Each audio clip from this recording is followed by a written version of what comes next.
Oh, Tequila, Hi, how how are you you? doing, girl? Yeah, I'm fine. How All you right. doing? You okay? Thanks for having me. Yes, I'm great. How are No you? worries, sis. I'm good. I'm good. I'm good. I'm good. I'm good. I'm good. I am gonna give you the floor. Okay. I keep forgetting to ask people. Please give us a definition of colorism, and then shoot away and let us know your personal experience. Okay. So, colorism for me is discrimination against anyone that is of a darker hue, and that is the only reason you're discriminating against them or not giving them a fair chance. So, that is the definition for me. That's how I understand colorism. So, I want to start my experience with colorism, like the first sort of time that I came in contact with colorism, or even though I didn't have the words to put to it. For me, it started at home. And I don't like want to throw my mother under the bus, but it started as early as at home. So it's four of us. And so my three siblings are lighter than I am. And I might look a little light now, but it's just some good lighting. That's all it is. I'm actually quite dark. And I live in the States. So to give you guys some background, because it's also relative to where you live, that's true too. So I live in the States. I'm in the Midwest. I'm in Chicago. I grew up here. So my mother always called me black, like black ASS, like all the time, like like it was my second name. And I was always like, why, why is that? Like, why is there always this sort of animosity that she has towards me and not towards my three siblings? And what was really, really interesting about the animosity, or how she always referred to me that way, was because I'm the only child that looks exactly like her. I have her exact face, but we're not the same color. So that was the first, it was constant, but that was the first interaction I had with it. I also dealt with it a lot at school with teachers. And I don't think they were doing it consciously. It was sort of, it was definitely subconscious. It was like an inherent bias. They would always, it could be me and a few other kids getting in trouble for the same thing, but I'd always get like the worst of their anger. Like I get it the worst, right?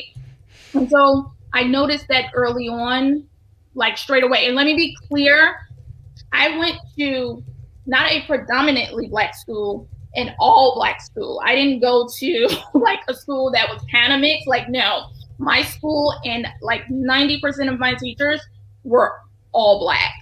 Because here in Chicago is really segregated. People may not know that, but Chicago is actually quite segregated.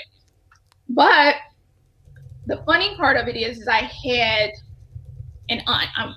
Even as a child, I was very, very observant. I had an aunt, and she was dark, and she experienced the same thing when she was growing up with my mother and her siblings. And so she kind of took me under her wing. I actually sort of feel like she was more of a mother to me in a sense. And so she kind of like raised me, like all of those lessons you need from a woman to a girl. I got them from my aunt.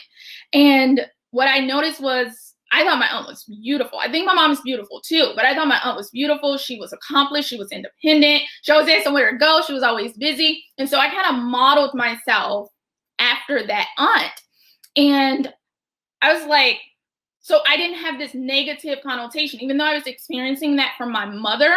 I didn't have a negative connotation with being dark because I had this woman that was a mover and a shaker. She was just like, she was so bomb to me. I used to just be like, where are we going now? Where are we going this weekend?